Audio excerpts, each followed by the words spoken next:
"You're unbelievable, Blake. You just had to mess everything up." Emily's voice cut straight through the sound of the ocean outside, her words sharper than the silverware she'd just dropped onto her plate. Everyone at the table went quiet.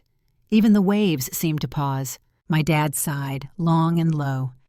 My mom's lips tightened into that thin, familiar line, the one she made whenever she pretended not to take sides, but already had.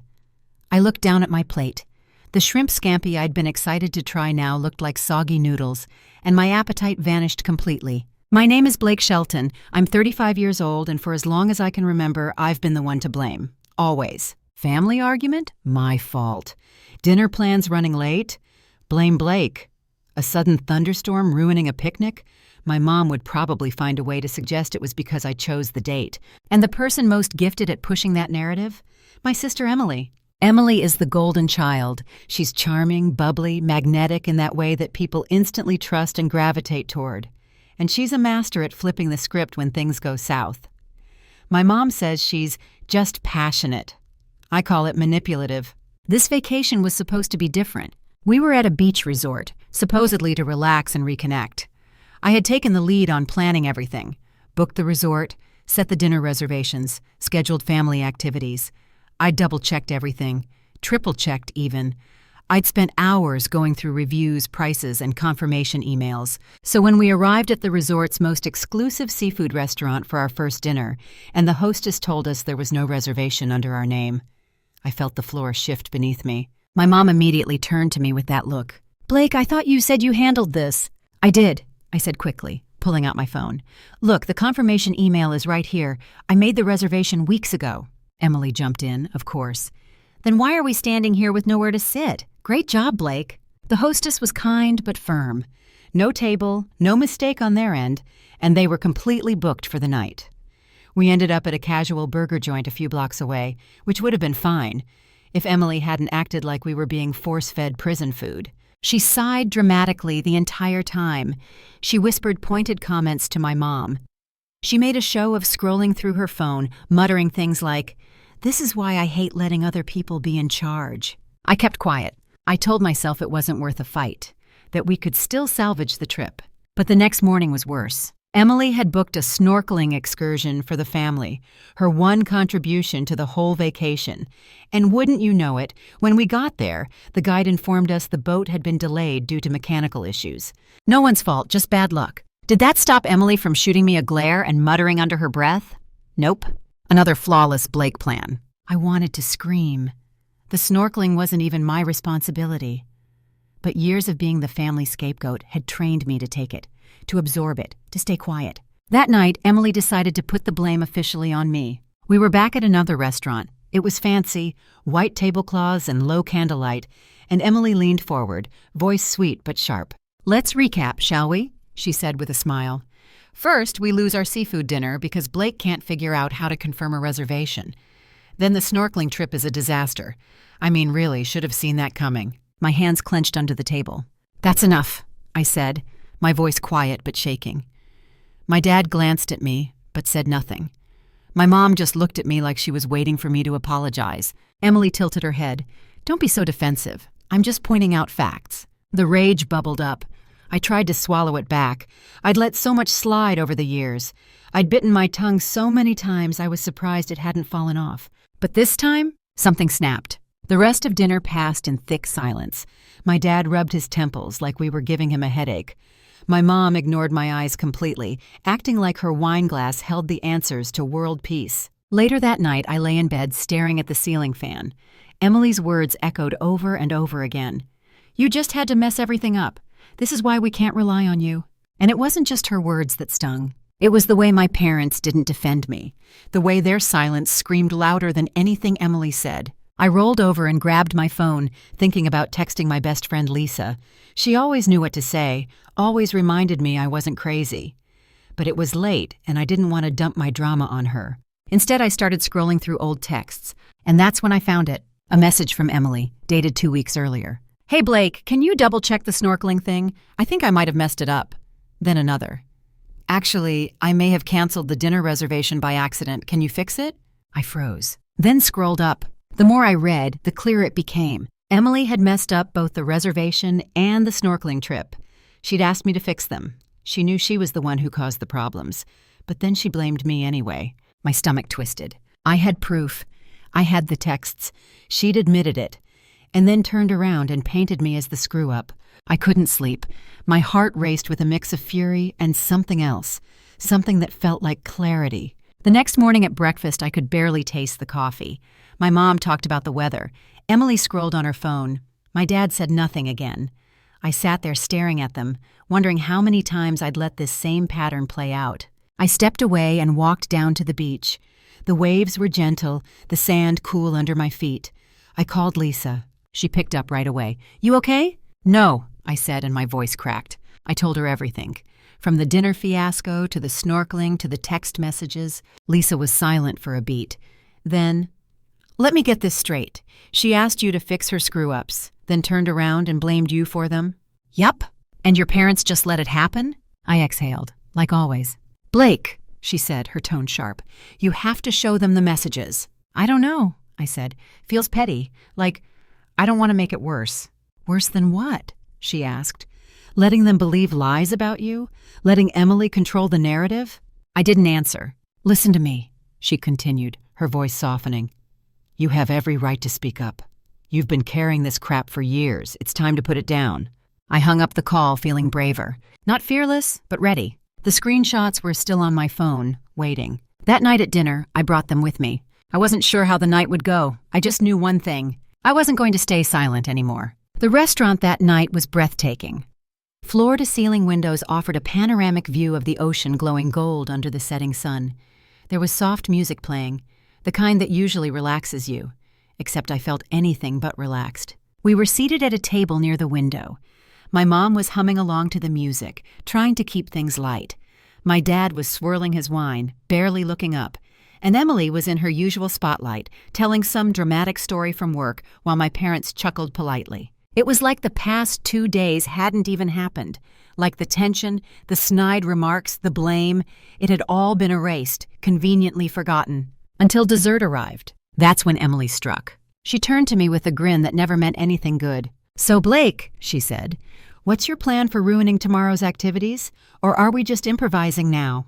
The fork slipped from my fingers, clattering onto my plate. People at nearby tables looked over. My face burned. But this time I didn't shrink, I didn't laugh it off, I didn't stay quiet. I looked her straight in the eyes. "That's enough, Emily," I said. My voice wasn't loud, but it was sharp, firm. She tilted her head, fake innocence plastered all over her face. "Don't get defensive, I'm just joking." "No, you're not," I said, pushing my plate aside. My hands were trembling, but my voice was steady. "You've been blaming me for everything that's gone wrong this week, and I'm done pretending that's okay." Silence. My mom's hand froze mid-reach for her glass. My dad glanced at me, then at Emily. Even the music felt like it faded away. "Here we go," Emily muttered, rolling her eyes. "Blake's playing the victim again." I took a deep breath, pulled my phone from my pocket, and set it on the table. "I'm not playing the victim. I'm telling the truth. And since you seem to struggle with that, let me help you out." I tapped the screen, scrolled up, and placed it in the center of the table. "Recognize these?" I asked. Emily frowned. "What are you talking about?" My mom leaned over. "What is this?" "These are the messages you sent me 2 weeks ago," I said, "where you admitted you canceled the dinner reservation, where you asked me to fix the snorkeling trip because you messed it up." Emily's face turned pale for a moment, then red. "I never—" "You did," I interrupted, tapping again to highlight her words. "You admitted it, and then you came here and blamed me in front of our parents, in front of strangers, in public. You made me feel like garbage for things that weren't my fault." My dad leaned closer, squinting at the screen, his brow furrowed deeper as he read. "Emily," he said slowly, "is this true?" She opened her mouth, closed it, tried again. "Dad, come on," she said with a weak laugh. "It's just texting. It's easy to misinterpret tone. I was stressed. I didn't mean to blame Blake." I stared at her. "You literally said, 'Great job, Blake,' in front of everyone. You twisted the story and made me the scapegoat, again." My mom raised her hands, palms out. "Let's not turn this into a fight," she said quickly. "It's not a fight," I said. "It's the truth, and I'm done letting her rewrite it." Emily shifted uncomfortably, her hands now clutched tightly in her lap. Her usual confidence was slipping. "I didn't mean for this to happen," she mumbled. "I guess I messed up, okay? I'm sorry." The words came out in a rush, but I could see the cracks. For once, the act wasn't working. My dad looked at me, then back at Emily, then at my mom. "Beth," he said quietly, "I think we've been letting this happen." "What do you mean?" my mom asked, frowning. "I mean," he said, "we've let Emily treat Blake like the family punching bag for years, and we've let it slide. We've let it become normal." My mom looked between us, visibly shaken. I let out a slow breath. I hadn't expected that, not from him. "Blake," my mom said softly, "why didn't you ever say something?" I laughed. Short, bitter. "I did. Dozens of times. But every time you brushed it off. You told me to keep the peace or said I was overreacting. Why would I keep speaking up if no one ever listened?" The weight of that truth sat heavy over the table. And then my mom reached across and placed her hand on mine. It was hesitant, but it was there. "I'm sorry," she said. 2 small words. After decades of silence, they hit harder than I expected. Emily looked down, her voice barely above a whisper. "I didn't think it would matter. I didn't think you'd keep those texts." "I didn't plan to," I said. "I didn't plan to blow this up. But you forced my hand. You humiliated me and you lied. I'm not going to keep carrying your mess for you." She nodded, slowly. "I get it, I do." And for the first time, I actually believed her. The walk back to the hotel was quiet. My dad walked beside me, hands in his pockets. My mom and Emily trailed behind. The air felt lighter, but I was tired, emotionally drained. Speaking up had taken everything out of me, but I felt lighter, like something inside me had finally shifted. When we got back, my dad asked me to join him on the balcony. The moonlight danced across the ocean. It should have been a beautiful, peaceful view, and for once, it almost was. "Blake," he said after a long pause, "I owe you an apology." I turned to look at him, surprised. He wasn't the kind of man to apologize often. He didn't like conflict. He liked letting things blow over. But tonight, something was different. "You were right at dinner," he continued. "We've let Emily get away with too much. We leaned on you more than we should have, and I'm sorry." I nodded, my throat thick. "Thanks, Dad." He placed a hand on my shoulder. "You've always been the solid one, the fixer. But that doesn't mean we should have treated you like it was your job to hold everything together." His words wrapped around me like a warm blanket. "I can't promise I'll get it right overnight," he added, "but I'll try." And for once, I believed that too. Later that night, I was sitting on the edge of the hotel bed, still half-dressed, trying to catch my breath from everything that had happened. The conversation at dinner, the look in Emily's eyes, the surprise in my dad's voice. It was all replaying in my head like a movie I hadn't asked to star in. There was a soft knock at my door. "Blake?" My mom's voice was quiet, almost hesitant. "Can we talk?" I opened the door, and she stepped inside, clutching the sleeves of her cardigan. She looked smaller than usual, almost like she was shrinking under the weight of something unspoken. "I wanted to say something," she said as she sat down at the edge of the bed. "About tonight." I didn't say anything, just nodded, giving her space. She took a deep breath, and for a moment she didn't look like my mother. She looked like a woman trying to figure out how she'd failed someone she loves. "Your dad's right," she said finally, eyes still fixed on the floor. "We haven't been fair to you, and I think deep down I knew that. But it was easier to ignore it, especially when Emily makes such a fuss about everything." I gave a small, tired laugh. "She's good at that." My mom smiled faintly, but she didn't argue. "I'm sorry," she said. "I should have stepped in sooner. I should have stood up for you more. You've always been the one keeping everything from falling apart, and I guess I got used to that." I swallowed the lump in my throat. "It's been like this for so long, Mom. Sometimes it felt like nothing I did was ever enough." She reached out, placing a hand gently on my arm. "I see you, Blake. I see how much you do, how much you carry. And I'm sorry if I ever made you feel like it didn't matter." Her words weren't perfect. They didn't fix everything. But they cracked something open in me, a wound that had been covered for too long without ever really healing. "Thank you," I said quietly. We sat in silence for a few moments, listening to the ocean hum outside the window. The next morning, Emily was unusually quiet at breakfast. She poked at her food, barely touching it. No sarcastic comments, no jabs, no attention-seeking performance. And honestly, that silence was more unsettling than her usual chaos. As we were packing up to leave, she found me in the hallway. She stood there, arms crossed over her chest, her expression unreadable. "Hey," she said softly, "about last night." I looked at her but didn't say anything. "I know I screwed up," she went on, "and I'm sorry. I shouldn't have blamed you for everything." I studied her face. There was no smirk, no fake sweetness, just tired eyes and maybe a hint of shame.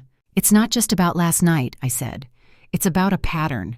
You do this all the time, Emily, and I let you, but I'm not going to anymore." She looked down at her shoes and nodded. "I get it. I'll try to do better." It wasn't a perfect apology, it wasn't tearful or dramatic, but it was a start. And right now, that was all I could ask for. The weeks after the trip were different. Not dramatically. Not like we'd had some life-altering breakthrough that made everything perfect. But the air felt clearer somehow. Emily sent me a few random texts.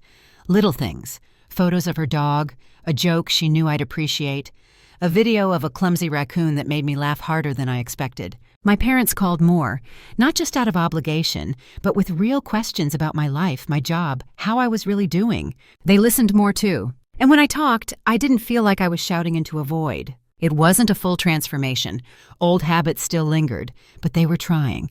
And for once, I wasn't doing all the work. The biggest change, though, wasn't in them. It was in me. That night at dinner had rewired something deep inside me. After years of biting my tongue, keeping the peace, staying quiet to avoid being the problem, I'd finally spoken up. And I didn't crumble. I didn't get pushed out of the family. I didn't get punished. I was heard. And it felt good, freeing. At work, the shift showed too. I started setting clearer boundaries. I said no to things that weren't mine to handle. I took credit for my ideas. I stopped apologizing for speaking up in meetings. And slowly, my confidence started showing in places I didn't expect. People noticed. My boss pulled me aside one day and said, "Whatever you're doing differently, keep doing it." Lisa, of course, was over the moon. Over lunch, she raised her glass dramatically and said, "To Blake Shelton, the man who finally decided he's done putting up with nonsense." I laughed, clinking my glass with hers. "I don't know if I'm fully there," I said, smiling, "but I'm definitely on the way." "No," she said, pointing her straw at me. "You're there, and it looks really freaking good on you." I grinned, because maybe, just maybe, she was right. Not long after we got back from the trip, my mom called me. Not for anything dramatic, just to check in. "How's your week going?" she asked. "How's work?" I told her about a client pitch I was working on.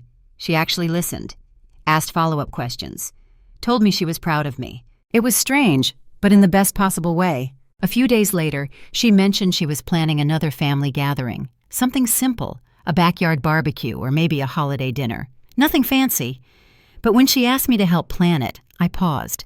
Old me would have said yes without hesitation, would have taken on everything just to make sure it all went smoothly, just to avoid tension. But not anymore. "I'm happy to help," I said, "but I'm not taking the lead this time. Let Emily handle the details." There was a pause on the other end. Then she said, "Fair enough." Just like that, I felt a weight lift. A silent burden I'd been carrying for years, put down with one simple boundary. Emily didn't fight it either. She handled it. She sent me the invitation a week later, short, polite, no guilt trips attached. We were still figuring each other out, still walking a fine line between old habits and new ground. But things were less charged now. Our conversations were slower, gentler, and surprisingly real. And that meant something. It wasn't a complete 180, not some fairy tale ending where everyone suddenly became perfect. But it was progress. Real, intentional, hard-earned progress.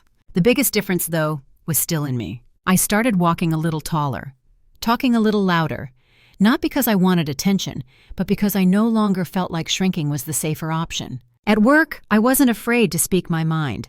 I pitched ideas with confidence. I stopped doubting myself before every meeting. When I finished a big project, I owned it. I stopped downplaying my achievements like I used to. And people responded to that. It was like the world had been waiting for me to show up, for the real me to step out from behind the version that always said, "It's fine," or "Don't worry about it." Lisa was right. I was already there. I just hadn't seen it yet. One evening, I was sitting out on my balcony with a glass of iced tea, watching the sunset bleed across the sky. Everything was quiet. The kind of quiet that used to scare me because it meant I had to face myself. But not that night. That night, the silence felt earned. I thought about everything it had taken to get to this place. The years of swallowing pain, the vacation meltdown, the screenshots, the dinner table confrontation, the apology I never thought I'd get, the decision to stop being everyone's safety net. It had all led me here, not just to a better relationship with my family, not just to more respect at work, but to peace, real peace, the kind you build yourself. The kind that doesn't come from being liked or needed or even right. The kind that comes from knowing who you are and refusing to apologize for it. That night, I texted Lisa. "Thank you for reminding me I'm allowed to speak up." She texted back almost instantly. "About damn time." I laughed out loud, shook my head, and leaned back in my chair. For once, the story wasn't about proving anything. It wasn't about convincing anyone to see my worth. It was about finally seeing it myself. And you know what? It looked good on me.